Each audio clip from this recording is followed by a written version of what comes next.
तृतीय श्रेणी कुनि कुनि पिलामाने आज ए भिडियो रे तमମାନଙ୍କ ମଧ୍ୟରୁ ଯେଉଁମାନେ ବି 2025 ରେ ବୃତ୍ତି ପରୀକ୍ଷା ଦେବା ପାଇଁ ଯାଉଛ ସେମାନଙ୍କ ପାଇଁ ସାହିତ୍ୟରୁ 25ଟି ପ୍ରଶ୍ନ ଆଜି ଏ ଭିଡ଼ିଓରେ ଆଲୋଚନା କରିବି। ତ ପିଲାମାନେ ତମମାନଙ୍କ ପାଇଁ ବହୁତ ହେଲ୍ପଫୁଲ୍ ରହିବ।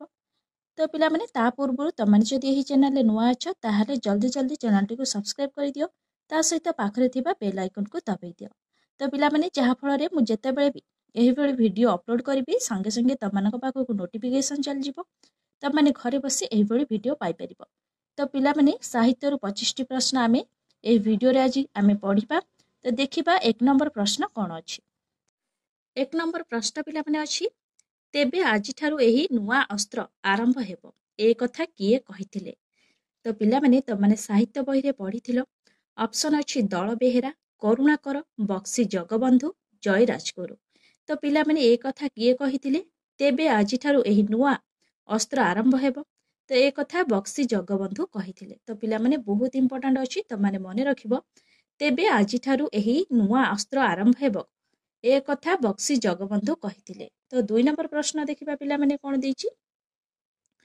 ଶହୀଦ ଲକ୍ଷ୍ମଣ ନାୟକଙ୍କୁ କେଉଁ ଜେଲରେ ଫାଶୀ ଦିଆଯାଇଥିଲା? ଶହୀଦ ଲକ୍ଷ୍ମଣ ନାୟକଙ୍କୁ କେଉଁ ଜେଲରେ ଫାଶୀ ଦିଆଯାଇଥିଲା? ଅପସନ୍ ଅଛି Brahmapur jail, Hazaribagh jail, Choudwar jail, Keonjhar jail. ତ ସଠିକ ଉତ୍ତର ହେବ ପିଲାମାନେ କ'ଣ ନା ବ୍ରହ୍ମପୁର ଜେଲ୍। ପିଲାମାନେ ମନେ ରଖିବ ଶହୀଦ ଲକ୍ଷ୍ମଣ ନାୟକଙ୍କୁ ବ୍ରହ୍ମପୁର ଜେଲରେ ଫାଶୀ ଦିଆଯାଇଥିଲା। ତ ପିଲାମାନେ ବହୁତ ଇମ୍ପୋର୍ଟାଣ୍ଟ ଅଛି, ତମମାନେ ମନେ ରଖିବ ଶହୀଦ ଲକ୍ଷ୍ମଣ ନାୟକଙ୍କୁ ବ୍ରହ୍ମପୁର ଜେଲରେ ଫାଶୀ ଦିଆଯାଇଥିଲା। ତ ପିଲାମାନେ ଏବେ ଆମେ 3 ନମ୍ବର ପ୍ରଶ୍ନ ଦେଖିବା। କୁନା କେଉଁ ଥାଳିରେ ବଣିକୁ ଭାତ ଦେବ? ଅପସନ୍ ଅଛି ରୂପା ଥାଳି, ସୁନା ଥାଳି, ପିତ୍ତଳ ଥାଳି, କଂସା ଥାଳି। ତ ସଠିକ ଉତ୍ତର ହେବ ରୂପା ଥାଳି। ତ ପିଲାମାନେ ମନେ ରଖିବ କୁନା ରୂପା ଥାଳିରେ ବଣିକୁ ଭାତ ଦେବ। 4 ନମ୍ବର ପ୍ରଶ୍ନ ପିଲାମାନେ ଦେଖିବା କ'ଣ ଦେଇଛି। ଚାଟ କାହାକୁ କହନ୍ତି? ତ ପିଲାମାନେ ଚାଟ କାହାକୁ କହନ୍ତି? ଅପସନ୍ ଅଛି ପିଲାମାନେ ତମମାନଙ୍କ ପାଇଁ ଶିକ୍ଷକ, ଛାତ୍ର, ମାତା, ପିତା। ତ ସଠିକ ଉତ୍ତର କ'ଣ ହେବ ପିଲାମାନେ ଛାତ୍ର। ଚାଟ କାହାକୁ କହନ୍ତି ନା ଛାତ୍ରକୁ କୁହନ୍ତି। ତ ପିଲାମାନେ ମନେ ରଖିବ। 5 ନମ୍ବର ପ୍ରଶ୍ନ ଏବେ ଦେଖିବା କ'ଣ ଦେଇଛି। ରାଜା ନରସିଂହ ଦେବ କାହାର ପୂଜା ପାଇଁ ମନ୍ଦିରଟିଏ ତୋଳିବାକୁ ଚାହୁଁଥିଲେ? ତ ଅପସନ୍ ଅଛି ଶିକ୍ଷକଙ୍କ ପୂଜା ପାଇଁ, ସୂର୍ଯ୍ୟ ଦେବତାଙ୍କ ପୂଜା ପାଇଁ, କୃଷ୍ଣଙ୍କ ପୂଜା ପାଇଁ, ଚନ୍ଦ୍ରଙ୍କ ପୂଜା ପାଇଁ। ତ ସଠିକ ଉତ୍ତର କ'ଣ ହେବ ପିଲାମାନେ ସୂର୍ଯ୍ୟ ଦେବତାଙ୍କ ପୂଜା ପାଇଁ। ତ ପିଲାମାନେ ମନେ ରଖିବ ରାଜା ନରସିଂହ ଦେବ ସୂର୍ଯ୍ୟ ଦେବତାଙ୍କ ପୂଜା ପାଇଁ ମନ୍ଦିରଟିଏ ତୋଳାଇବାକୁ ଚାହୁଁଥିଲେ। ତ ପିଲାମାନେ ବହୁତ ଇମ୍ପୋର୍ଟାଣ୍ଟ ଅଛି, ତମମାନେ ମନେ ରଖିବ। 6 ନମ୍ବର ପ୍ରଶ୍ନ ପିଲାମାନେ ଯେପରି ଶକତର ଗଦ୍ୟ ରୂପ ଶକ୍ତ ସେହିପରି ଭକତର ଗଦ୍ୟ ରୂପ କ'ଣ ହେବ? ଅପସନ୍ ଅଛି ଭକ୍ତ, ଭଗତ, ଭକ୍ତି, ଭବତ। ତ ସଠିକ ଉତ୍ତର କ'ଣ ହେବ ପିଲାମାନେ ଭକ୍ତ। ଯେପରି ଶକତର ଗଦ୍ୟ ରୂପ ହେଉଛି ଶକ୍ତ ସେହିପରି ଭକତର ଗଦ୍ୟ ରୂପ କ'ଣ ହେବ ପିଲାମାନେ ଭକ୍ତ। ତ ପିଲାମାନେ ମନେ ରଖିବ ବହୁତ ଇମ୍ପୋର୍ଟାଣ୍ଟ ଅଛି। ଗଦ୍ୟ ରୂପ ପିଲାମାନେ ତମମାନେ ଦେଖିକି ଯିବ, ଗଦ୍ୟ ରୂପ ଆସିବ ତମମାନଙ୍କର ପ୍ରଶ୍ନ ଆସିବ ବହୁତ। ତ ଦେଖିବା 7 ନମ୍ବର ପ୍ରଶ୍ନ କ'ଣ ଅଛି। ଏମାନଙ୍କ ମଧ୍ୟରୁ କେଉଁ ଋତୁଟି ମିତାକୁ ଭଲ ଲାଗେ? ଅପସନ୍ ଅଛି ବର୍ଷା ଋତୁ, ଶୀତ ଋତୁ, ଗ୍ରୀଷ୍ମ ଋତୁ, ବସନ୍ତ ଋତୁ। ତ ପିଲାମାନେ ସଠିକ ଉତ୍ତର କ'ଣ ହେବ ବର୍ଷା ଋତୁ। ତ ପିଲାମାନେ ଜେଜେ ଯେତେବେଳେ ମିତାକୁ ପଚାରିଥିଲେ ମିତା ସେଇଠୁ କ'ଣ କହିଥିଲା ତାକୁ ବର୍ଷା ଋତୁ ହିଁ ଭଲ ଲାଗେ। ତ ପିଲାମାନେ ତମମାନେ ଏଇଠି କ'ଣ କହିବ ନା ବର୍ଷା ଋତୁ। ତ ଏଇଠି ପିଲାମାନେ ପ୍ରଶ୍ନ ଅଛି ଏମାନଙ୍କ ମଧ୍ୟରୁ କେଉଁ ଋତୁଟି ମିତାକୁ ଭଲ ଲାଗେ? ତ ପିଲାମାନେ ଭଲ ଭାବରେ ମନେ ରଖିବ ବର୍ଷା ଋତୁଟି ମିତାକୁ ଭଲ ଲାଗେ। ଏଇଭଳି ଶୀତ ଋତୁ, ଗ୍ରୀଷ୍ମ ଋତୁ, ବସନ୍ତ ଋତୁ ଦେଇଥିବ ତମମାନେ ଜମା ବି କନଫ୍ୟୁଜନ ହେବ ନାହିଁ। 8 ନମ୍ବର ପ୍ରଶ୍ନ ଦେଖିବା ପିଲାମାନେ। ବାବୁ ମତେ ପଇସାଟିଏ ଦିଅନ୍ତୁ ଏଠାରେ ବାବୁ କାହାକୁ ବୁଝାଉଛି? ଅପସନ୍ ଅଛି ରବୀନ୍ଦ୍ର ବାବୁ, ଧନୀ ଯୁବକ, ବିଦ୍ୟାସାଗର, ବୀର କିଶୋର। ତ ପିଲାମାନେ ସଠିକ ଉତ୍ତର କ'ଣ ହେବ ବାବୁ ମତେ ପଇସାଟିଏ ଦିଅନ୍ତୁ ଏଠାରେ ବାବୁ କାହାକୁ ବୁଝାଉଛି? ତ କାହାକୁ ବୁଝାଉଛି ପିଲାମାନେ ବିଦ୍ୟାସାଗରଙ୍କୁ। ହେଲା, ବିଦ୍ୟାସାଗରଙ୍କୁ ବାବୁ ବୋଲି ବୁଝାଉଛି। 9 ନମ୍ବର ପ୍ରଶ୍ନ ଦେଖିବା ପିଲାମାନେ। ଗୁହାରି କରିବା ନିମ୍ନ କେଉଁ ଶବ୍ଦକୁ ବୁଝାଉଛି? ଗୁହାରି କରିବା ନିମ୍ନ କେଉଁ ଶବ୍ଦକୁ ବୁଝାଉଛି? ଅପସନ୍ ଅଛି ଉଣ୍ଡିବା, ଜବତ କରିବା, ଛାପିବା, ନେହୁରା ହେବା। ତ ପିଲାମାନେ ଗୁହାରି କରିବାର ଅର୍ଥ ହେଉଛି ନେହୁରା ହେବା। ତ ମନେ ରଖିବ ଗୁହାରି କରିବାର ଅର୍ଥ ହେଉଛି କ'ଣ ନା ନେହୁରା କରିବା। तो 10 नंबर प्रश्न पिलाମାନେ ଦେଖିବା କ'ଣ ଦେଇଛି। କୃପା ସିନ୍ଧୁ ପାଳିଥିବା କୁକୁରର ନାମ କ'ଣ? ଅପସନ୍ ଅଛି ଭାଲୁଆ, କାଳିଆ, ବଳିଆ, ଟମି। ତ ସଠିକ ଉତ୍ତର ହେବ କାଳିଆ। ତ ପିଲାମାନେ ଭଲ ଭାବରେ ମନେ ରଖିବ କୃପା ସିନ୍ଧୁ ପାଳିଥିବା କୁକୁରର ନାମ ହେଉଛି କାଳିଆ। ନେକ୍ସଟ ପ୍ରଶ୍ନ ପିଲାମାନେ କସ୍ତୁରବା କିଏ? କସ୍ତୁରବା କିଏ ପିଲାମାନେ? ଅପସନ୍ ଅଛି ଗାନ୍ଧୀଜୀଙ୍କ ମା, ଗାନ୍ଧୀଜୀଙ୍କ ସ୍ତ୍ରୀ, ନେହେରୁଙ୍କ ମା, ନେହେରୁଙ୍କ ସ୍ତ୍ରୀ। ତ ପିଲାମାନେ ତମାନେ ପଢିଥିଲ ଭଲ ଭାବରେ। କସ୍ତୁରବା କିଏ? ଯାହାକୁ ସେ ଲୁଣ ଖାଇବାକୁ ଗାନ୍ଧୀଜୀ ମନା କରିଥିଲେ। କସ୍ତୁରବା କିଏ ପିଲାମାନେ? ସେ ହେଉଛନ୍ତି ଗାନ୍ଧୀଜୀଙ୍କର ସ୍ତ୍ରୀ। ତ ପିଲାମାନେ ବହୁତ ଗୁଡ଼ିଏ ଅପସନ୍ ଏଠି ଦେଇଛି। ଗାନ୍ଧୀଜୀଙ୍କ ମା, ଗାନ୍ଧୀଜୀଙ୍କ ସ୍ତ୍ରୀ, ନେହେରୁଙ୍କ ମା, ନେହେରୁଙ୍କ ସ୍ତ୍ରୀ।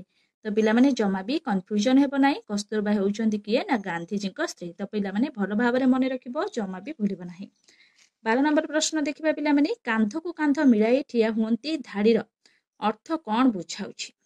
ତ ଅପସନ୍ ଅଛି କାନ୍ଧକୁ କାନ୍ଧ ଯୋଡ଼ିବା, ଦୁଇ କାନ୍ଧକୁ ଏକ କରିବା, ଏକ ହୋଇ କାମ କରିବା, କାନ୍ଧରେ କାନ୍ଧକୁ ଭାର ଦେବା। ତ ପିଲାମାନେ ସଠିକ ଉତ୍ତର କ'ଣ ହେବ? କାନ୍ଧକୁ କାନ୍ଧ ମିଳାଇ ଠିଆ ହୁଅନ୍ତି ଧାଡ଼ିର ଅର୍ଥ କ'ଣ? ନା ସଠିକ ଉତ୍ତର ହେବ ଏକ ହୋଇ କାମ କରିବା। ହେଲା, ଏକ ହୋଇ କାମ କରିବା ମାନେ କାନ୍ଧକୁ କାନ୍ଧ ମିଳାଇ ଠିଆ ହୁଅନ୍ତି। ତ ନେକ୍ସଟ କ୍ୱେଶ୍ଚନ ଦେଖିବା। କେଉଁ ନାମଟି ସପ୍ତର୍ଷି ମଣ୍ଡଳରେ ଥିବା ତାରାମାନଙ୍କର ନୁହେଁ? ଅପସନ୍ ଅଛି ପୁଲସ୍ତ୍ୟ, ପୁଲହ, ବାଲ୍ମୀକି, ବଶିଷ୍ଠ। ତ ସଠିକ ଉତ୍ତର କ'ଣ ହେବ ପିଲାମାନେ? ନା ବାଲ୍ମୀକି। ବାଲ୍ମୀକି ନାମଟି ସପ୍ତର୍ଷି ମଣ୍ଡଳରେ ଥିବା ତାରାମାନଙ୍କର ନୁହେଁ। ତ ପିଲାମାନେ ମନେ ରଖିବ, ବହୁତ ଇମ୍ପୋର୍ଟାଣ୍ଟ ଅଛି। ପିଲାମାନେ 14 ନମ୍ବର ପ୍ରଶ୍ନ ଦେଖିବା। ତୁମ ସାହିତ୍ୟ ବହିର କେଉଁ ପ୍ରସଙ୍ଗଟିରେ ଓଡ଼ିଶାର ଜଣେ ମହାନ ଜ୍ୟୋତିର୍ବିଜ୍ଞାନୀକୁ କୁହାଯାଇଛି? ତ ପିଲାମାନେ ଅପସନ୍ ଅଛି ତୁମ ପରି ଛୋଟ ପିଲାଟିଏ, ସାହାଯ୍ୟର ସୁଫଳ, ତୁଳସୀ ଦୁଇ ପତ୍ରରୁ ବାସେ, ସାନ ସିନା ଦାନତା ମହାନ। ତ ସଠିକ ଉତ୍ତର କ'ଣ ହେବ ପିଲାମାନେ? ନା ତୁଳସୀ ଦୁଇ ପତ୍ରରୁ ବାସେ। ତ ପିଲାମାନେ ତମାନେ ଭଲ ଭାବରେ ମନେ ଥିବ, ତୁମ ସାହିତ୍ୟ ବହିର କେଉଁ ପ୍ରସଙ୍ଗଟିରେ କୁହାଯାଇଛି? ନା ତୁଳସୀ ଦୁଇ ପତ୍ରରୁ ବାସେ। এই ପ୍ରସଙ୍ଗଟିରେ କୁହାଯାଇଛି କ'ଣ? ଓଡ଼ିଶାର ଜଣେ ମହାନ ଜ୍ୟୋତିର୍ବିଜ୍ଞାନୀକୁ କୁହାଯାଇଛି। ତ ପିଲାମାନେ ନେକ୍ସଟ କ୍ୱେଶ୍ଚନ ଦେଖିବା।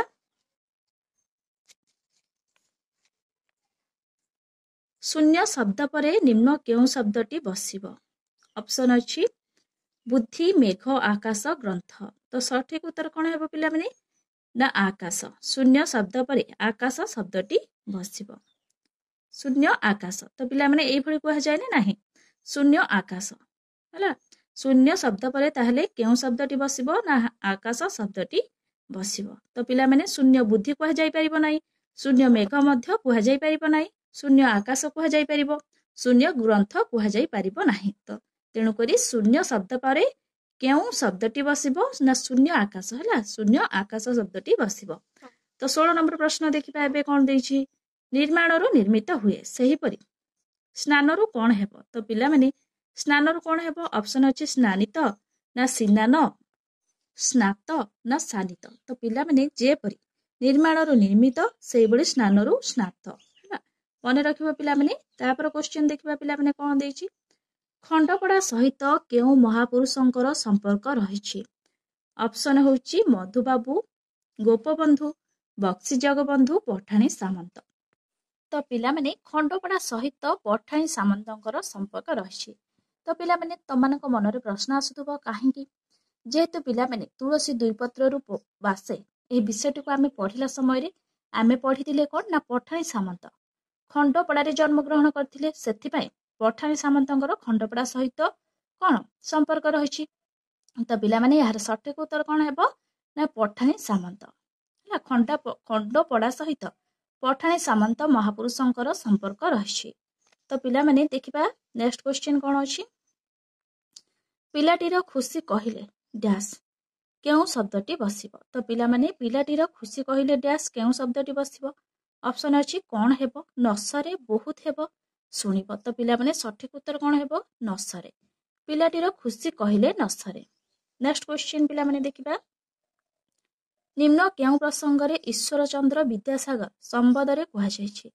ଅପସନ୍ ଅଛି ତୁମ ପରି ଛୋଟ ପିଲାଟିଏ, ସାହାଯ୍ୟର ସୁଫଳ, ପୁଣି ସେମାନେ ହସିଲେ, ସବୁ ସୁନ୍ଦର। ତ ପିଲାମାନେ ନିମ୍ନ କେଉଁ ପ୍ରସଙ୍ଗରେ ଈଶ୍ୱରଚନ୍ଦ୍ର ବିଦ୍ୟାସାଗର ସମ୍ବନ୍ଧରେ କୁହାଯାଇଛି?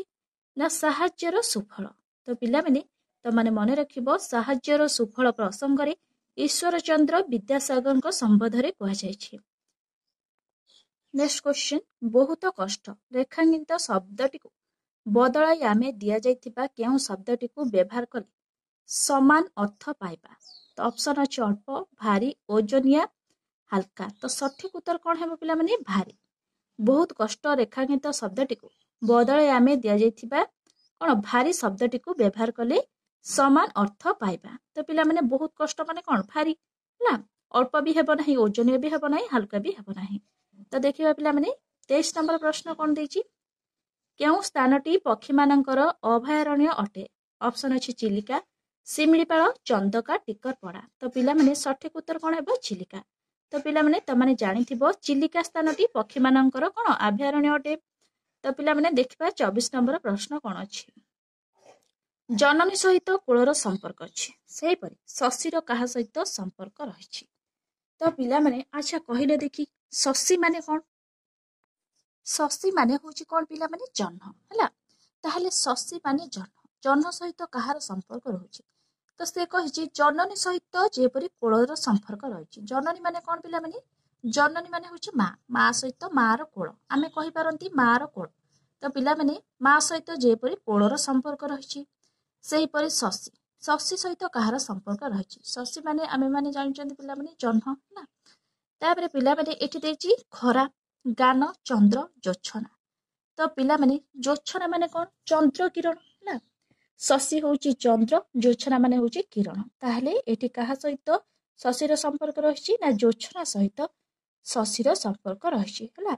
आमे माने कहि परिबा कोन शशी माने होची चंद्र हला, जोच्छना माने होची किरण। ताहले चंद्र किरण आमे एई परि कहिथांती जेपरि जननी कोल हला, मार कोल, जननी माने होची माँ, कोल माने पिला माने मार कोल। तो माने शुनिथिबो मार कोल सबुठारु मधुर। सेहीपरि शशी माने होची जह्न, जोच्छना माने होची किरण। सेहीपरि कौन जह्नर बा चंद्रर किरण हला। सेहीपरि शशीर काहा सहित संपर्क रहिछि ना, जोच्छना सहित संपर्क रहिछि। तो पिला माने नेक्स्ट क्वेश्चन देखिबा,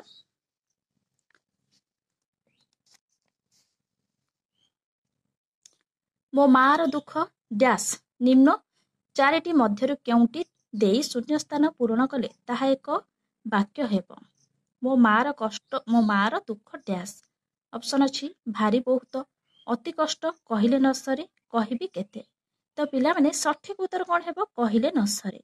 ताहले मो मार दुख कहिले न सरे। तो पिला माने एही खाली स्थान रे तो माने कोन लिखिबो ना कहिले न सरे। तो पिला माने आम माने एबे 25 टी प्रश्न आमे भलो भाबरे आलोचना करि सचंती। तो पिला माने तम माने एबेठु अभ्यास करिबा आरंभ करो, एबेठु भलो भाबरे प्रैक्टिस करो। परीक्षा आसिले तम मानको आ बेसी पढ़ापढ़ी करिबाकू पड़िबो नाही कि बेसी कौन डर भी लागिबो नाही। तो पिला माने तम मानको जदि एई वीडियोटी भल लागि थाए ताहले लाइक, शेयर, सब्सक्राइब करियाकू जम्मा भी भूलिबनी। Thank you.